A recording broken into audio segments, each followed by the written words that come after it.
Hi, my name is Greg from RVHaulers. If you would like to join me on an in-depth, thorough tour of this custom RV hauler we've named Rudy, I've got a lot of different things to show you. This is a unique one. Join me in this video.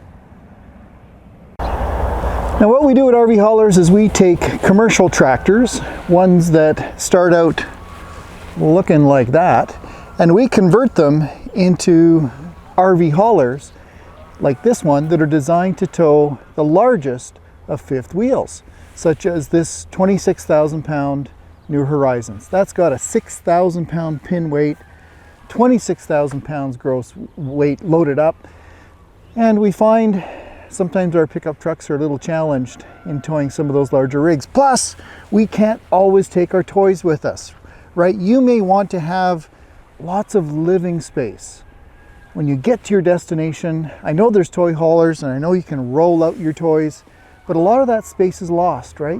That garage space isn't always living space.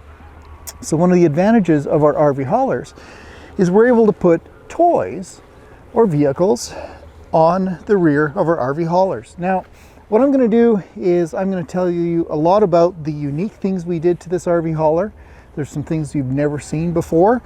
So join me for that. I'm going to take you on an interior tour. I'm going to get up and close and show you what a beaut this is.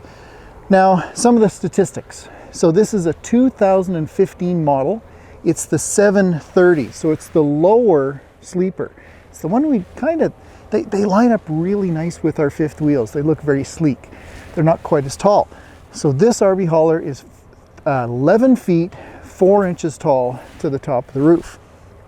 And we configured this one with a little bit longer bed.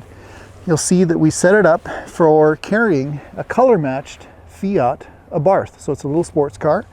What we also did in this design is this bed is long enough that you could load 2 perhaps motorcycles this way, or 2 ATVs. Maybe you want to put your side-by-side lengthways on the bed. We can do that, so we can load from the rear.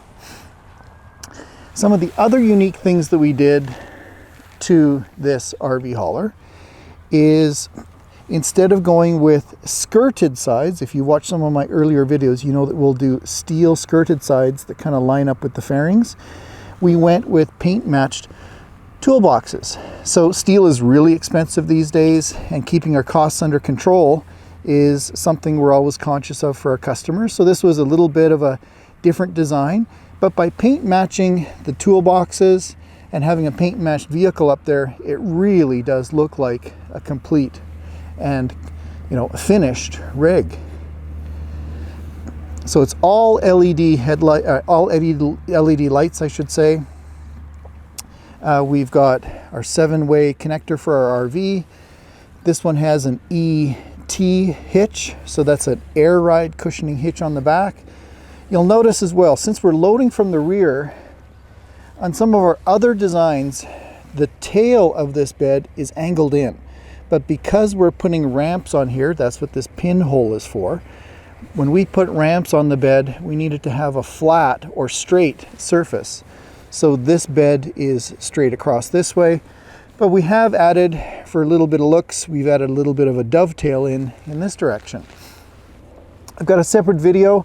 Maybe I'll link it up top here right now. So if you click on the corner, if you're curious about this tracking system and its capacities and strengths, I've got a separate video that talks all about this mounting system. But it gives us a lot of flexibility for tying things down, either loading this way or loading lengthwise. So let's zero in on my favorite tires. A lot of people will say, Greg, these RV haulers, do they come in 4-wheel drive? Well, they're not 4-wheel drive, right? They're rear-wheel drive. You got to think about those old days where you had your pickup truck, right? And what was key is having pin weight or weight pushing down on the back of the truck. That's what gives you traction. Another thing that this truck has is it's got a rear axle locker. So it's like a differential lock.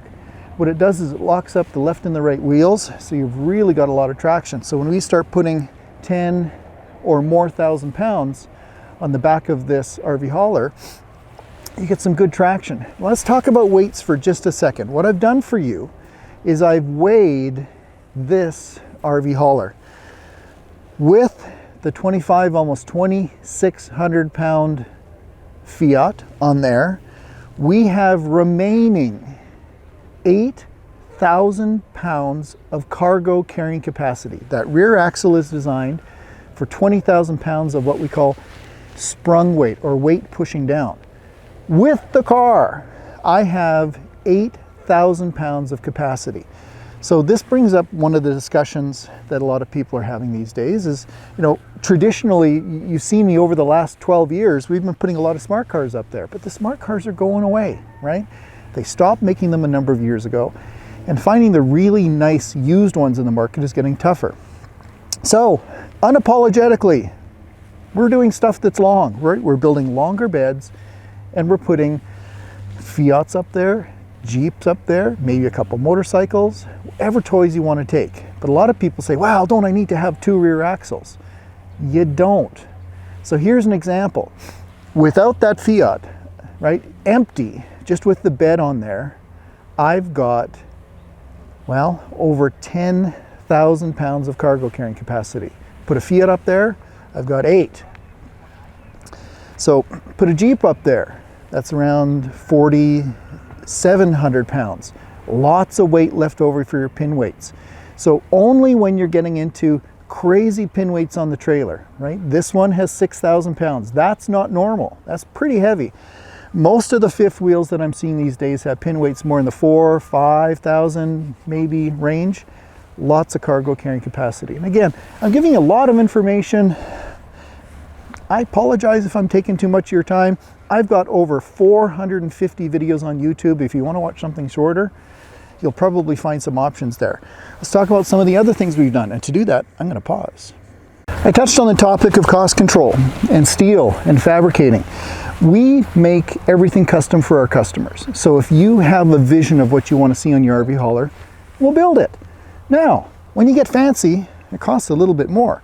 So this bed is more of a functional bed, but it still looks really sharp. And I want to show you what we did for the ramp storage. So what we've done is we've taken these 4-foot wide by 2-foot tall storage boxes, and we created an, I call it an umbilical from one side to the other. So we've installed puck board. So this is a poly board, really nice and slippery. So you can slide a couple ramps in there and you still have tons of room left over. And if you take a look at that from the rear, that's what it looks like. Heck, let's go back to the topic of traction and dual axles. Some people think that when we have 2 rear axles, I'm going to have better traction. Unfortunately, that is not the case. I can prove it many, many times here in my yard with different configurations of trucks, but a single rear axle with our generally lighter loads that we're carrying has superior traction than 2 axles. Now what I'm going to do, I'm going to bring up a little video here on the screen. I'm going to show you what happens when we have 2 axles. Yes, there's lots of wheels touching the ground. However, these axles don't quite tilt or articulate like you're used to seeing in, say, a pickup truck, right? They don't have as much spring or travel left to right. And what happens is you end up getting wheels centered, high centered. So even in a yard like mine, right, where I've got, you know, little undulations and ups and downs, I've proven it time and time again. In this spot, this is my campground, I call it, for my customers. I've had customers come in here with their fifth wheels attached to their trucks with 2 rear axles, and they came for singling. So they're backing in over the little lumps and bumps in my yard, and they get about there and it was raining, and the grass is wet, and they get stuck. So they think, well, I got 2 axles, I got all 8 of those tires hitting the grass. Well, what happens is one of them's even just an inch or 2 higher. It's a little bit lifted up on some of those little bumps. It's high centered and the wheels spin. So what I've had them do is right in this spot, we unhook their trailer, stuck, right? The trailer is stopped, the truck is stuck, we unhook the trailer right where it is. I pull them out with skid steer or winch truck, and leaving the trailer where it is, I'll back in one of my RV haulers with nothing on the back, just the RV hauler. I'll hook up to the trailer with a single rear axle and I'll back in. They're surprised. And another little nugget of information I want to share with you is these are my favorite tires. What's really key, I believe, is to put on a tire that has not only a little bit of lug, but also some siping that are self-cleaning. These are Michelin XDN2s. They're absolutely my favorite tire. My wife and I, we don't do a lot of camping in campgrounds or resorts. We go up into the Rocky Mountains. We're going up logging trails, goat paths. We're even going up into some alpine meadows, and I take my RV hauler. Now, some common sense is required. If you're going to go off the pavement and you're going into really new locations, say you're going up a little path and you've never been there before, you know what? Stop, walk it, plan it, look ahead. The front axle on these trucks are pretty heavy, right? We've got on this truck 11,100 pounds pushing down on that front axle right now without the trailer attached. When we do attach the trailer, I offload only 500 pounds off the front. So it's interesting. People will ask me, Greg, with that long cantilever, right, we've got quite a few feet behind the rear axle. Doesn't it offload the front axle quite a bit? Well, it's pretty impressive. When I put my 6,000 pound pin weight trailer on the back of this truck, I only offload 500 pounds off 11,000 pounds. We still got lots of weight on that front axle.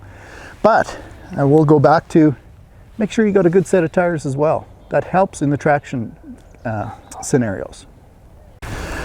Now, I've often said to people that'll call or email me, prospective customers, they'll say, well, Greg, you know, I don't want something that's got 500 or 600,000 miles on the odometer.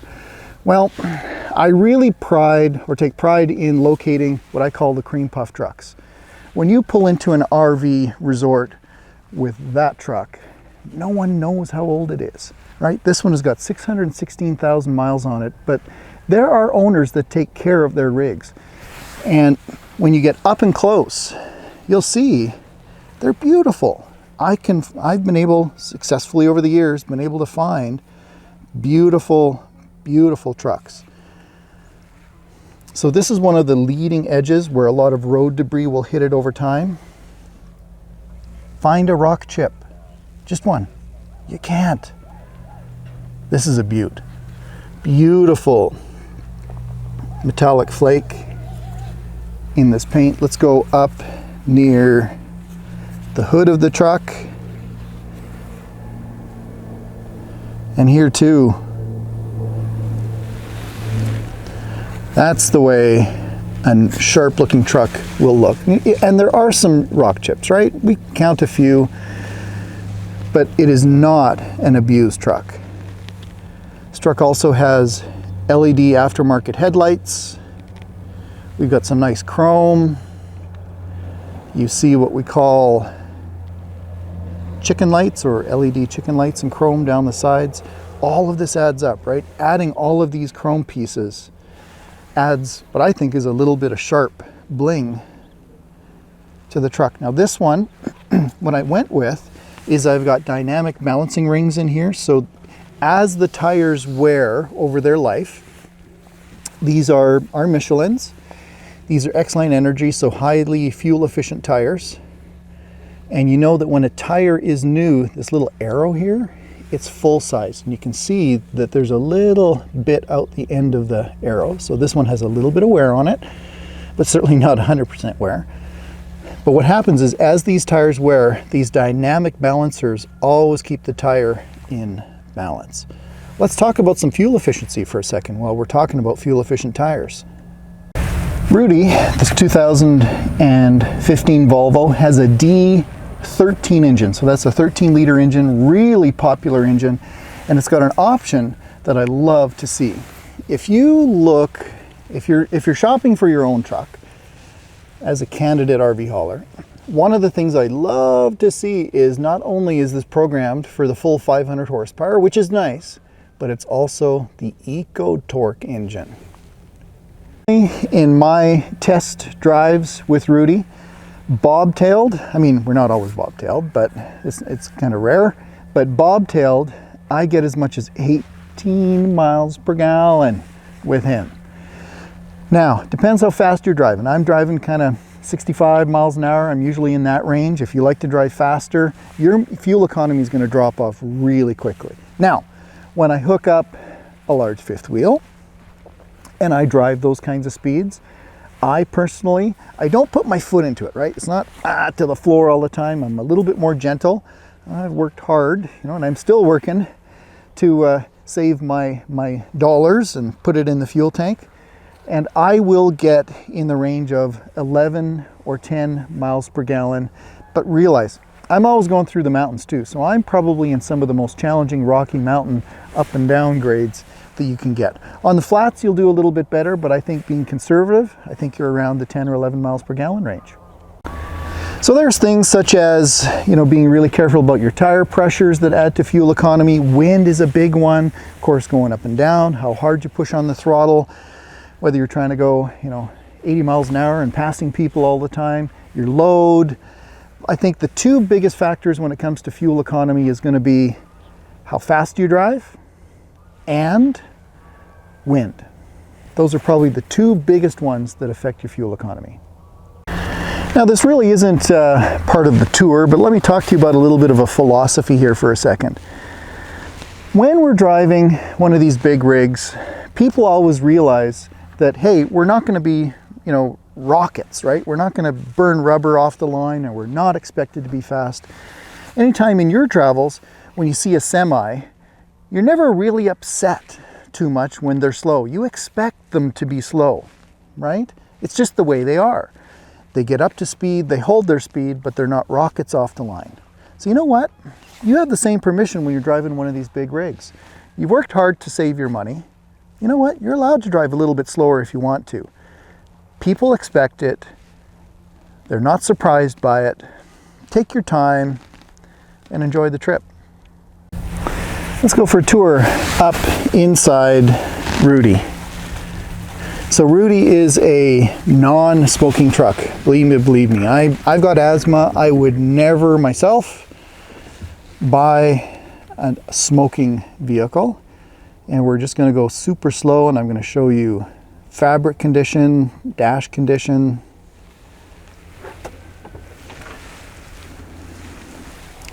So I've got them turned off right now.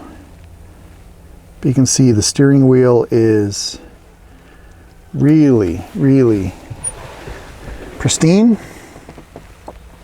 Slowly pan over to the driver's door.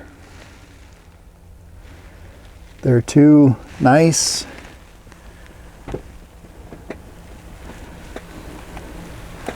And this Volvo has, we've got our hitch camera. This one is a wireless one we've been testing out, and I'm really happy with that. I'll have a separate video on that one, just talking about the range and the quality of that, but I've been quite impressed. We've got a nice stereo with, you can get Bluetooth and auxiliary inputs into this one, and it does do Sirius satellite radio. You can set your temperatures, so you set your temperature and the truck keeps up. And just in a confirmation of odometer, there you go. I'm calling it 617,000 miles. This truck is actually equipped with two 150-gallon tanks. Isn't that crazy? Take a look. We're well below half, and I've still got 1,400 miles of fuel on board. Hey, and kind of look at the fuel economy that I've been averaging. Right, I've got 116 gallons left, and I've got over 1,400 miles of range remaining. Pretty nice. Continuing with condition of dash plastics and just wear overall. You can tell this truck was really, really cared for. Look at the seats. You know, you don't see, you know, worn sections on the armrests at all. The seats are in great condition. These are heated seats as well. They're not air conditioned, these ones. The carpet is awesome. You can tell it's been a shoes off vehicle its whole life. So it is the workstation configuration in the back. That table folds down and those cushions go flat to make a bed. And it also has an upper bunk that folds down. Let me grab that for you. It's on gas struts. We'll just let that lower. There we go. So those are two single beds. This one is about 32 inches deep and a full single mattress length. And this one is about 40 inches deep and a full single mattress. We have a charger inverter. So this is the Xantrex. It's my favorite. So we've got it running right now. That will power your microwave. We've got a couple of nice deep drawers here. Some of our manuals. These are the covers for the side windows to make it nice and dark back here. And I should also point out I've got all the original manuals for the truck. So they're all in there. This is the amplifier for the subwoofer in the back. And I'll point out this is a clothes cabinet. There's a perfect spot for a little porta potty underneath there. And we have a brand new refrigerator. This one works off 12 volt and they're very efficient. So this truck, like all of our RV haulers, when we take our time, we take the opportunity to be patient, test drive these for our customers. We go through them with a fine-tooth comb. My objective is fourfold. Number one, we're attracted to these RV haulers because they're safe. And I want to make sure that every one of my RV haulers is safe as if I was putting my own family in it. Number two, I want them to be reliable. When we're traveling, we want to put that key in there and turn the key, and as much as possible, we want them to start. So when we go through these trucks, we don't have our blinders on, right? We're always looking at things that might not have a reliability factor. And number three, I'm looking for longevity. The reason we're attracted to these trucks is they're going to outlive more than 2 or 3 pickup trucks, even starting in a used condition like this. This truck is designed to go, well over 1 million miles. So we're going to have a pretty hard time wearing this thing out in our lifetime. What's also attractive is it's going to have resale value when we're done with it. We're not going to wear it out. Now, the fourth thing, so we've talked about safety, reliability, longevity. The other thing that I'm really looking for is performance. So making sure that we're trying to get as best a fuel economy as we can out of them, so that they're strong, they've got lots of power for pulling up the hills. We're attracted to the performance, right? We can tow the largest of fifth wheels, and once we get up to speed, we tend not to slow down like everyone else does. And that's what we've done with Rudy. We've driven it, tested, towed trailers, done some hills, and I've had the honor of being able to sit in literally hundreds of RV haulers over my career. And I know when they're a little bit off, and I know when we have to chase a little bit deeper. And Rudy is ready for a new home. Something that I want to talk to you about too is, some people say, I'd like to have something newer, something lower miles. Well, one of the advantages we have is I've got a warranty that I can add to this truck. It's about $100 a month. And for a 5-year plan, we can put a warranty on that covers this truck engine, transmission, rear end. I've had them include things like the turbo, the water pump, and in particular the emission system. So it's usually a $300 deductible. You can get it fixed anywhere in Canada, United States, and even got a bit of a towing package included.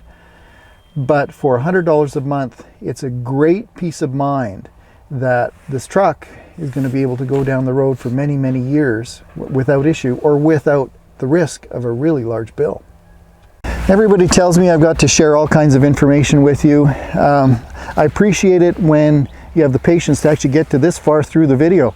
Well, I got some other little nuggets that I'm going to share with you. First of all, I have a favor to ask of you. You sitting there can really help me. People find me through YouTube and through Google. If you have a moment, I really invite you to ask me a question. It's people like you that have ideas or have questions, and that's what guides my future videos. So please, if you have an opportunity, post a comment or a question down below here in YouTube. And you really help me make sure that these videos are of interest to you. And I thank you for your patience. I always appreciate it when people call. I really enjoy getting comments and questions in YouTube, and in particular emails. Thanks for watching. I'm Greg from RVHaulers. I'm going to put a couple other videos up here on the screen if you're interested in seeing more of what we do at RVHaulers. Thanks for watching.